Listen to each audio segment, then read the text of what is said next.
বন্ধুরা কেমন আছেন সবাই? আশা করি সবাই ভালো আছেন। বন্ধুরা আমাদের এই গল্পগুলো যদি ভালো লাগে অবশ্যই লাইক করবেন, কমেন্ট করে জানিয়ে দিবেন। আর চ্যানেলে যদি নতুন হয়ে থাকেন অবশ্যই সাবস্ক্রাইব করে পাশে থাকা বেল আইকনটি প্রেস করে রাখুন, যাতে নতুন নতুন ভিডিও আপলোড করার সাথে সাথে আপনার নোটিফিকেশনে চলে যায়। আমাদের আজকের গল্প আড়ালে ভালোবাসার সংসার, সিজন 2, রেখিকা, স্পিতা শিকদার, সামিয়া, পর্ব 19 এবং 20। আনমনেই নিজের জীবন নিয়ে ভাবতে ভাবতে অতীতে পাড়ি জমালো সে। অতীত। What are you saying dad? Shubhra, Anwar's কোম্পানির একমাত্র উত্তরাধিকার। আমি বিয়ে করব কোথাকার কোনো এতিম মেয়েকে? No never.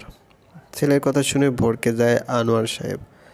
ধমক দিয়ে বলে ওঠেন, শুভ্র, ভুলে যায় না যার বিষয়ে কথা বলছে সে তোমার মায়ের আদরের ভাগ্নি, তোমার খালামণির একমাত্র চিহ্ন সে। এবারও শোনা যায় যুবকের জোরালো কণ্ঠস্বর, সো হোয়াট দ্যাট? ওনারা তো কবে এই কবরে যে বসে আছে। আল্লাহ জানে ওই এতিম মেয়ে কেমন শিক্ষা দীক্ষায় বড় হয়েছে। আমি তো শুনেছি ওই মেয়ের বাবা নাকি জীবিত অবস্থায় সাধারণ একজন স্কুল শিক্ষক ছিলেন। তাহলে তার মৃত্যুর পর মেয়ের অবস্থা কীরূপ হওয়ার কথা তুমিও জানো। তাছাড়া আই হ্যাভ এ ক্লাস। যেমন তেমন মেয়েকে তো বিয়ে করে আনতে পারি না। আই ওয়ান্ট টু ম্যানেজ সামন যে আমার লেভেলের। ছেলের এমন গা ছাড়া ভাব দেখে মেজাজ সম্পূর্ণ বিগড়ে গেল মধ্যবয়স্ক লোকটি। শীতল কণ্ঠে দৃঢ়ভাবে বললেন, এত কথা বলার কারণ বুঝছি না, যেখানে সে আগে থেকেই তোমার স্ত্রী। শুভ্র কিছু বলতে যাবে তার পূর্বেই তাকে থামিয়ে দিয়ে বললেন, অনেক হয়েছে, আর কিছু শুনতে চাচ্ছি না।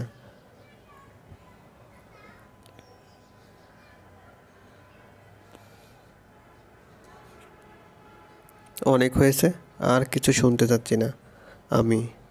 আমার সিদ্ধান্তে আমি অটুট। সুতরাং তুমি তোমার পথ দেখো, আর মনে রেখো তুমি আমার পথ চয়ন না করলে আনোয়ার নামটা মুছে নিচ্ছ ললার থেকে। বাবার কথার দৃঢ়তা বুঝতে পেরে কিছু না বলেই রাগে ফোপাতে ফোপাতে ঘর থেকে বের হয়ে যায়। নিজের ঘরে যে এক এক করে সব ভাঙতে শুরু করে রাগ কমাতে। তার এমন কাণ্ডে বেজায় খুশি হন তার দাদিজান ও আনোয়ার সাহেবের গর্ভধারিণী সৈয়দা বেগম। তার ইচ্ছে নিজেদের মতো উচ্চবংশীয় ও বড় ঘরের কন্যাকে নাতবউ করে আনতে। বহু বছর আগেই তার পুত্রবধূ আনিশা তার ইচ্ছেতে জল গড়িয়ে নিজের শেষ ইচ্ছে পূরণ করতে মৃত্যুশয্যায় থাকা অবস্থায় ছোট্ট রূপ ও সদ্য বৎসর 10-এর শুভ্রকে বিয়ের পিঁড়িতে বসান। তবে পুত্রবধূর পরলোকগমনের পর সবটা তছনছ হয়ে যায় রূপের বাবা মায়ের গাড়ির অ্যাক্সিডেন্টে মৃত্যুর পর। মেয়েটির সাথে তাদের যোগাযোগ সম্পূর্ণ বন্ধ হয়ে যায়। দেখা হওয়ার একটি মাত্র স্থান ছিল খান ভবন তথা আনিশার পিতৃগৃহ। সেখানে রূপের আগমন হলেও এই পরিবারের থেকে শুধুমাত্র আনোয়ার সাহেব যেতেন। তাই সব মিলিয়ে তার চিন্তাভাবনা এই বিয়েকে সে নামমাত্রই রাখবে, এগোতে দেবে না, কারণ নাতির পছন্দ তার মতো, তার ছায়াতলে যে বেড়ে ওঠা। কিছুদিন আগে স্ত্রীর মৃত্যুবার্ষিকীর পর থেকে আনোয়ার সাহেবের মাথায় ভূত চেপেছে সকলকে জানিয়ে 2 ছেলে মেয়ের এঙ্গেজমেন্ট করে রাখার। এরপর থেকেই মাথা খারাপ 2 দাদি নাতির। কাঁধে কারো হাতের স্পর্শ পেয়ে বেশ রাগ নিয়ে নাক ফুলিয়ে পিছন ঘোরে, আর ব্যক্তিটিকে দেখেই সব রাগ পড়ে যায়। মলির মুখে অসহায় চাহনিতে দাদির মুখশ্রীর পানে তাকায়। তিনি বাঁকা এসে বলে ওঠেন, শুভ্র ডার্লিং, তোমাকে আমি কি শিখিয়েছি এভাবে রাগের মাথায় বুদ্ধির দরজা বন্ধ করে রাখতে? এই তোলপাড় বন্ধ করে আর এমন কিছু করো যাতে সাপও মরে লাঠিও না ভাঙে। মানে তুমি যেহেতু পিছাতে পারছো না, সে নিজেই পিছিয়ে যায়। কথাটা বুঝতে খানিক মুহূর্ত লাগলেও বুঝতে পেরেই পৈশাচিক হাসি ফুটে ওঠে তার ঠোঁটের কোণে। দাদিজানকে আলতোভাবে জড়িয়ে ধরে আদুরে ও উত্তেজিত গলায় বলে, my sweetie oldie, you are just like a angel in my life, now just wait and watch. এই শুক্রবার কি ড্রামা হয়? রূপ নিজের বড় টেডি বিয়ারে মুখ গুজে শুয়ে আছে। তার মুখশ্রীতে লজ্জা, দ্বিধা, উত্তেজনা স্পষ্টতর। এর কারণ আগামীকাল যে নিজের জীবনের কাঙ্ক্ষিত মানুষ তথা নিজের স্বামীকে স্বচক্ষে দেখতে যাচ্ছে সে। নিজের অনুভূতির সংমিশ্রণকে ঠোঁট কামড়ে আটকে নিয়ে খামখেয়ালিতেই মনে মনে বলে ওঠে, অপেক্ষার প্রহর গুনে যায়। এই বুঝি এলো সে, প্রিয়তমের মুখশ্রী দর্শন মিলল আমার। অথচ আজ যখন খুব কাছে সে, দিন তখন মন দুরু দুরু কাঁপতে ব্যস্ত। এক বিশেষ অনুভূতি, এক উত্তেজনা, এক অমূল্য প্রাপ্তি। বছর 17 হবে সে যখন মিসেস চৌধুরী তাকে তার মায়ের ডায়েরিটি ধরায়। টানা 2 দিন পরে ডায়েরির প্রতিটি পাতা মনের মাঝে ছাপিয়ে নেয় সে। ডায়েরির শেষের দিকে 2টি পাতা জুড়ে ছিল তার বিবাহ কথা লেখা। শুভ্র নামক কাঙ্ক্ষিত পুরুষটি নিয়ে লেখা। বিয়ে, প্রেম, ভালোবাসা 7 বছরের তার বোঝার বাইরে। তবুও যেন স্বামী নামক উপাধিটা যেন মনে গেঁথে যায় শুভ্র নামক ব্যক্তিটির জন্য। ধীরে ধীরে বেড়ে ওঠে সে, বুঝতে শেখে নানা অনুভূতি ও সম্পর্কের বন্ধনকে। সেই থেকে কিশোরীর সম্পূর্ণ সত্তা জুড়ে এই পুরুষটির বসবাস। ব্যক্তিটিকে কখনো দেখেনি সে। নানুর বাসায় মাঝে মাঝে গেলেও শুধুমাত্র খালুজানের সাথেই দেখা হয়েছে তার। কি মনোমুগ্ধকর আচার ব্যবহার মধ্যবয়স্ক লোকটির, যেন আপন বাবাই সে, তার ছেলেও তার মতো হবে বলে ধারণা কিশোরী। এসব অহেতুক কথাবার্তা ভাবতে ভাবতে কখন যে ঘুমের দেশে পাড়ি জমায় বুঝতেই পারেনি সে। পরদিন প্রায় ঘন্টা 2 ধরে চৌধুরী ম্যানশনের সোফায় বসে আছেন রূপের নানাজান জামিল খান ও মামা আদিল খান। মিসেস চৌধুরী তাদের আপ্যায়নের জন্য বিভিন্ন খাবার দাবার অন্যান্য আয়োজন করতে ব্যস্ত। বেলা 12টা, তবুও ভাগ্নির দেখা না পেয়ে মুখ ফুটে জিজ্ঞেস করেই ফেললেন আদিল খান, আপা, অনেক তো বেলা হলো, রূপ মামুনি দেখতে পারছি না, সে কি কোথাও গিয়েছে নাকি? তার কথা শুনে আলতো হাসলেন মিসেস চৌধুরী। আসলে ভাই সাহেব, আজকালের ছেলে মেয়েদের তো চেনেনি, সকাল সকাল ওঠা তাদের মাঝে নেই। মেয়েটা তেমনই, কাল রাতে হয়তো ফোন টোন দেখে দেরি করে ঘুমিয়েছে, তাই এখনও উঠছে না। অন্যদিন অবশ্য 9-10টায় উঠে যায়। কথাটা শুনে মুখে সৌজন্যতার হাসি রাখলেও কেন যেন বিশ্বাস হলো না কিশোরীর মামা জানের। কারণ পরের মেয়েকে পড়াচ্ছে মেনে নেওয়া যায়, তাই বলে নিজের কন্যার মতো মাথায় করে রাখবে, এটা বিশ্বাসযোগ্য নয় কিছুতেই।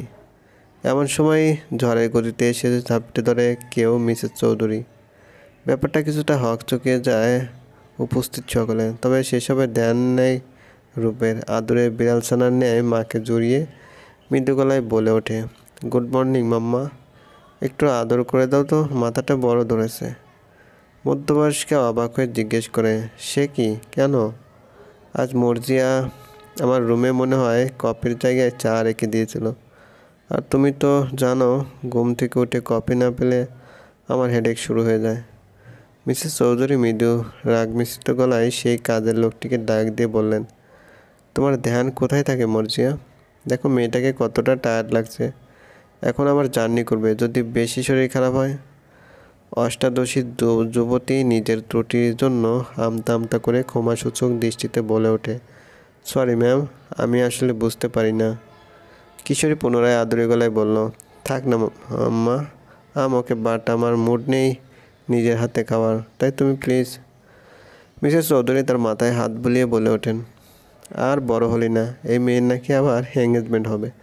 যা টেবিলে বস, এমনিতেই দেখ কখন থেকে তোর নানা মামা বসে আছে এখানে। কথাটা কানে আসতেই এক ঝটকায় মাকে ছেড়ে সামনের দিকে তাকায় রূপ।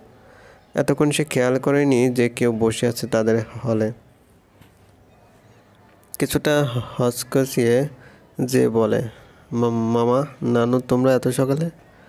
ভাগ্নির আগমন হতে এই পর্যন্ত হয়ে যাওয়া ঘটনা বিস্ময়ে ভরা নয়নে দেখছিলেন আদিল খান। নিজের ভাসুরের মেয়েকেও যে এতটা ভালোবাসা যায়, এই নারীকে না দেখলে সে বুঝতো না।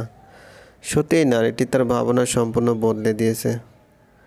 যেখানে তার আপন বোনের শেষ চিহ্ন সে আগলে রাখেনি শুধুমাত্র সংসার যাত্রায় অশান্তি হওয়ার ভয়ে, সেখানে এই নারী পরের কন্যাকে কাছে টেনে নিয়েছে নিজের সন্তানের ন্যায়।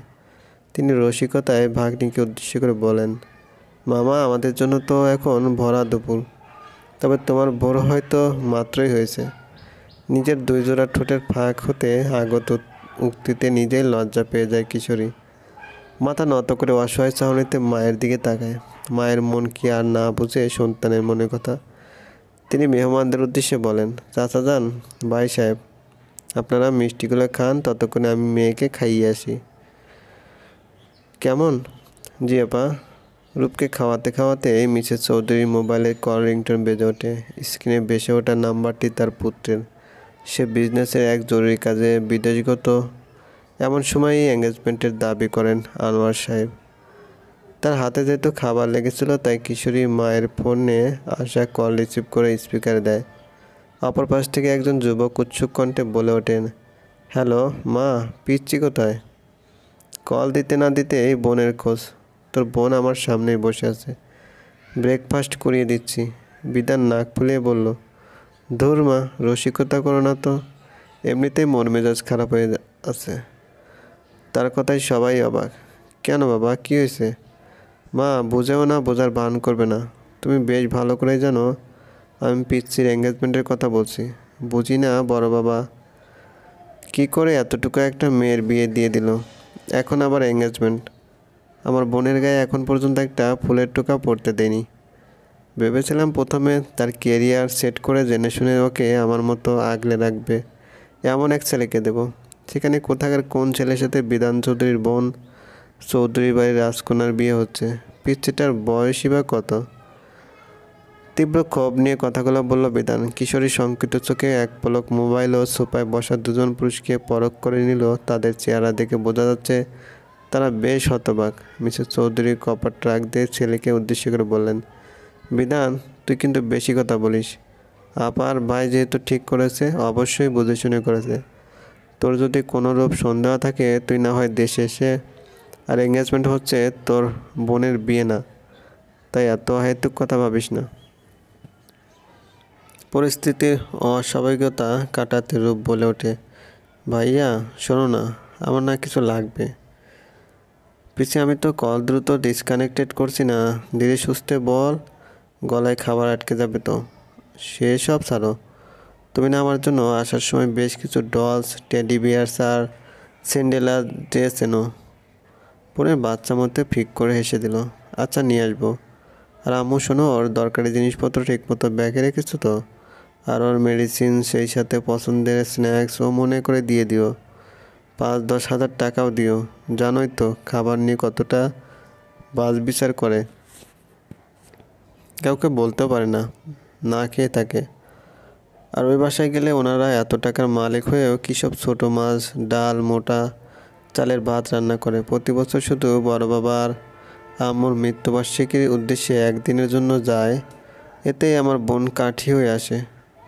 এবার তো 1 সপ্তাহের জন্য যাচ্ছে। চিন্তায় আমার ঘুম হারাম হয়ে গেছে। লজ্জা মাথা নত করে ফেলেছেন পিতা পুত্র।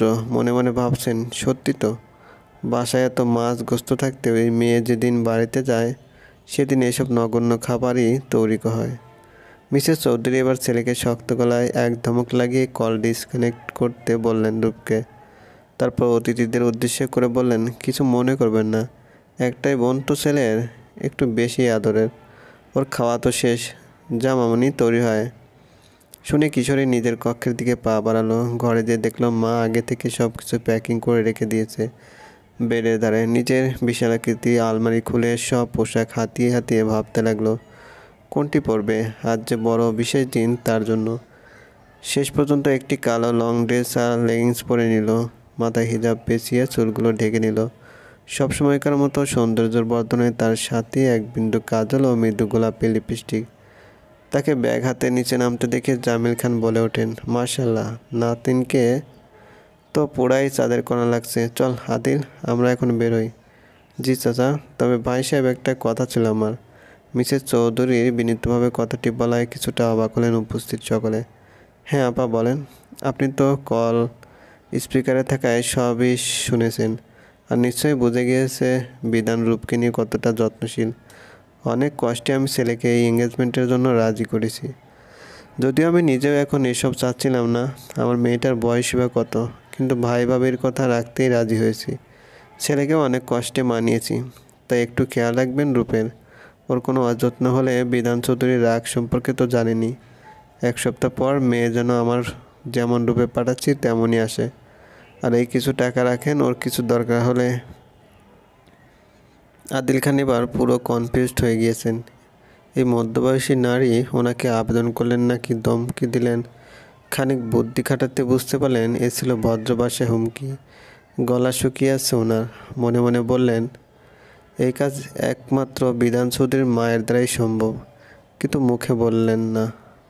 না না না পা, কোনো সমস্যা হবে না বাগনি, আপনি একটু চিন্তা করবেন না, কেমন চলবে। গল্পটি ভালো লাগলে অবশ্যই লাইক করবেন আর কমেন্ট করে জানিয়ে দেবেন।